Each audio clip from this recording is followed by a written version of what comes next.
Good afternoon. I'm Dr. Terry James Gingrass, and this is Dr. G's ADHD Chat. This is a show trying to make the world safe for ADHDers. I am a clinical psychologist, uh, and I've been working with ADHD families, individuals, and so on for about 40 years now. And I've just recently started opening a coaching practice, um, which ADHDers uh, really tend to like and need. Uh, I'm also the parent of at least one ADHD child and possibly two, and I also am I married into a whole family full of people with ADHD. So I've been around it, lived it, all that stuff for a long time. Um, Today I want to do something a little different. I usually totally react. I do a lot of research and I present my interpretation of things usually. But this one's a little different. I was reading an article um, by a social worker named uh, Wexelblatt, Ryan Wexelblatt, and it was in Attitude magazine, which I highly recommend if you don't get that regularly to subscribe. But he's talking about, and this is because it's a Father's Day thing, that's the only reason I'm doing this, is that it's really important for fathers to be involved in teaching social skills to their boys. Um, it's in this homogenized society that we're trying to develop. It's not very uh, well. It's just saying there are different between boys and girls isn't the commonplace belief that it used to be back when I was a little boy, or even when I was a young father. It's just real different, and I'm not sure where we're going with that exactly. But I know in viewership here that I get way more women watching than I do men. Uh, I I think that's a problem, and I think that indicates some things. Um, but one thing I do agree with young Master Wexelblatt is that fathers are absolutely necessary in the home, and they are especially necessary if we have boys. Um, Boys see the world differently than girls do. Let's just say I have a daughter. I have two sons. I've been around the block with both of them. Uh, so girls just tend to be nicer and quieter. Uh, well, till they hit 13 or so, and then Katie bar their door. But uh, they're just real different from little boys, and the things you need to look at and look for with boys is that you have to teach them the boy social skills. They're a little different than the girl social skills. It's not going to be the formal kind of etiquette and so on. It's a little more rough and tumble, and you have to sometimes you have to teach that, and you have to teach them how to get along and how sometimes they got to do something they don't really want to do, um, just to get along with the guys. I mean, there are all kinds of examples, but sports is the big one, probably the biggest one. If you're a little boy who doesn't like sports at all, that's a problem. You're just going to have almost every little boy at least plays one or two sports. May not play very well, may not play at a very high level, but usually, I mean, when I was a kid, it was all baseball, basketball, football. You played a different sport each season. Nowadays, it seems like you get tagged as one kind of athlete. You're a baseball player or you're a soccer player or that sort of thing. Um, but it's kind of important that you get out there and do something, some kind of activity, physical activity. I mean, it's good for you, of course. I mean, you learn a lot with competitive sports, and you learn about disappointment. You you learn about losing, but sometimes you get to win, and sometimes you also get to help a teammate, or you carry the team. Some days, some games, you're the guy. You're in the zone and you're doing everything right. And some days you can't do anything right, and you have to learn to deal with both of those. Um, and so some days you're gonna win, and some days you're gonna lose big time, and you have to learn to accept both of those. And you have to learn how to get along with the guys who maybe they're not doing their jobs, maybe they're not playing as well as they could, maybe they don't care, all that sort of thing. And you have to adjust and adapt to that. It's um, not necessarily your favorite thing, but you play on the team, you've got to be part of the team. If you're not part of the team, then and I will tell you frankly that a lot of ADHDers do much better on solo sports, things like golf, tennis, that sort of thing, where they only have to worry about themselves. Competitive swimming, competitive running, because uh, well, it's easier to focus, and you don't have ADHDers are roughly 3 years behind in development, intellectual and social development, than their um, peers. And so, they have a little more trouble with the social skills part of things. Knowing when to, shh, don't say anything. Don't, he's upset, just leave him alone. That kind of stuff. They're not as good as they could be with that sort of thing. And, some of that you got to teach. Some of that, you didn't handle that very well today when Billy made the error and you were, everybody was on him. You got to learn to do better than that. And you've got to also absorb some of their emotions. Then sports will make you emotional on occasion, and ADHDers tend to be more emotional than most, and that's just the way it is. But you've got to say, whoa, what do you think about the way you handled that today? Do you think that was your best shot, or do you think you could have done better? And you don't want to criticize them particularly. You want to say, hey, we can improve this. Okay, try to stay as positive as possible, because they get an awful lot of negative already, and so you don't want to be part of that. You want to increase the positive flow as much as you can, and you want to make sure that they see things as doing better next time. Okay, I mean, you don't want to pin them to the wall. You want to get them thinking, that behavior is something that they can improve, even though it's a little harder for them than it is for maybe the other kids. But you don't want to emphasize that. You want, to have them know that, if you're going to have a friendship with somebody, there's some give and take involved, and you have to be willing to take a little bit every once in a while. And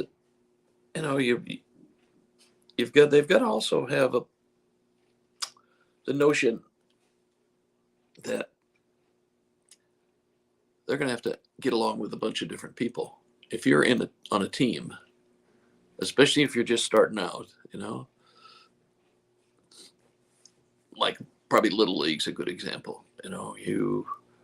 There are going to be some kids who have almost zero skills in baseball, and they're going to make errors and they're going to screw up.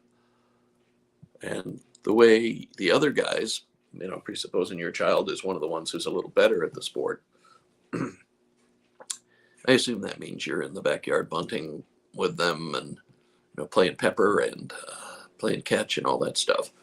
But if they're better than the average kid, or maybe than some of the kids who really aren't athletic at all, and probably their fathers don't do anything with them, he's got to be able to tolerate that. He's got to be able to accept it, and maybe help the other kid out. Who knows? But that is one of the things that is a problem a lot on team sports, is that especially early on, where there's a huge difference between people who haven't played hardly anything and people who've been working at it for years. It's not genetic. I'm a firm believer that there's no such thing as talent. There's only training and work. Okay. And that will appear to be talent after some years. When I was a Little League coach, it was like, oh my God, they're still saying this stuff. You'd have coaches say, oh, God, his brother was a really good athlete, so he's probably a really good athlete too. Like it was genetic or something. It's not. The reason the brother was a good baseball player is because dad worked with the brother. And the reason this kid is probably going to be pretty good is because dad probably also worked with him. That's it. No talent. Work. Training, work. Okay? And your child, he's going to have to get to the point where he recognizes that how well he plays, it's like everything else in life. It depends on how much he puts into it. Okay? If you have to drag him out of the house by the scruff of the neck to get him to throw a ball with you, you need to let him know that, hey, if you don't do the work yourself with me, you're not going to improve. And yet the only one way to improve is to work at it, and that's baseball, soccer, any of the sports. Okay. I like baseball and soccer because it doesn't matter how big your kid's going to be. If you come from a long line of short people, probably a basketball career is not in the cards. If dad's 5'6" and mom is 5 feet even, just the NBA is not in your future, my man. It's just not. Of course, there are some people that are extraordinarily determined and overcome to some extent some disadvantages like lack of height. But it's a very special circumstance. Because guess what? At the end of the game, everybody's tired, but the big guys are still big. That's the underlying problem. Okay, so you're teaching your kid, you want to be as positive as you can. You want to praise them as much as you can, but you want to make the praise for the effort they put in. Okay? I know you were really angry after da-da-da-da-da happened, but you did a good job. You didn't blow up all over the dugout, So good, that's progress. Okay? Those kind of things are what you're looking for. Those kinds of things are what you want to emphasize. Effort is more important than talent, than ability, than any of this other stuff. And matter of fact, one of the things I see a lot is parents make a huge mistake is they praise their child for how intelligent they are. No. Praise them for the effort they make in school, even if it comes easy to them, because there's going to come a time at some level, maybe all the way to college, when it isn't going to come so easy and they're going to have to work at it. And they need to be prepared for that. And if you don't inoculate them against, I'm intelligent, I don't have to worry about it, they will life will teach them a very valuable lesson. Okay, it's just they've got to know that effort is what is important, and you also and this is a tricky one. You have to teach them how they appear to other people as much as you can. I mean, you don't you probably aren't going to have a drone or something to fly over them and keep track of what they're doing and how they're saying it and that sort of stuff. But in a soccer game or a little league baseball game, or you'll see some interactions, and you just need to teach them how they come across. And it can be all sorts of different ways. Um, but you're trying to teach them, how to be a good teammate, how to get along with people, how to have positive social relationships. And, you know, like I said, little boys' relationships are a little different than little girls, and God bless both of them, but that's the way it is. And that's the way you want to, I mean, what you want to do as the dad is you're teaching your son how to be a good teammate, how to get the most out of whatever skills he's developed, that sort of thing. That is terribly important, and it is what do I want to say? It is something they have to learn. Okay, um, like I said, ain't no talent. Nobody's naturally a great baseball player or a great soccer player. People are good because they work at it, and they work at it consistently, and they work to improve, and they keep track of how they improve. And those are all things that are important in life too, because the odds of any one of our children becoming a professional athlete are very slim. But the things you learn playing sports can help you in every other area of life. Like when you come time to get a job, you're going to have to know how to get along with a bunch of different people, including somebody who's going to be a boss, and so you need to know how to you need to develop those skills already. And that's where dads come in, and that's where dads can help. You're gonna need to know how to get along. Gonna need to know what you have to do to become good enough to get promoted, say, or do a good job at what you do. And you've got to understand that it isn't something that comes naturally. It's something that you learn because you do the work. Okay, I probably have emphasized that to the extreme, but it's terribly important, and it's a lifetime lesson. Um, because as an ADHD person, and a lot of times the father will be the one who has ADHD. It takes a certain amount of effort to just survive. Odds are you'll make a few more mistakes than some people. It depends too. You have to figure out what kind of work you're good at doing. Okay, and that's not so much the job title as it is what you actually have to do with the job. And you have to recognize that. You have to be able to deal with that sort of thing, and you have to understand that you're going to make mistakes. And the way you recover from mistakes is you go back to the books and you study what you're supposed to be doing, or why it happened, and how to keep it from happening again. Big job, Dad. Big job.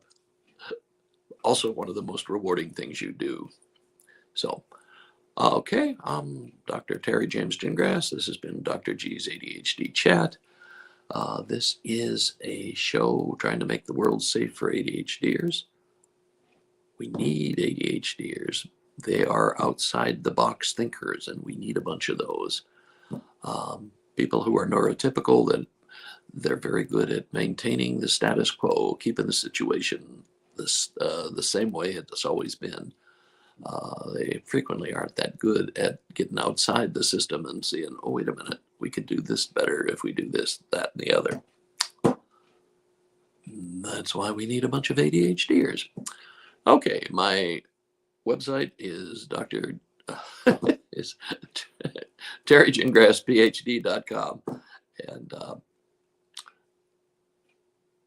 check that out. Going to be emphasizing some coaching here in the not too distant future, so be on the lookout for that, and we'll catch you next time.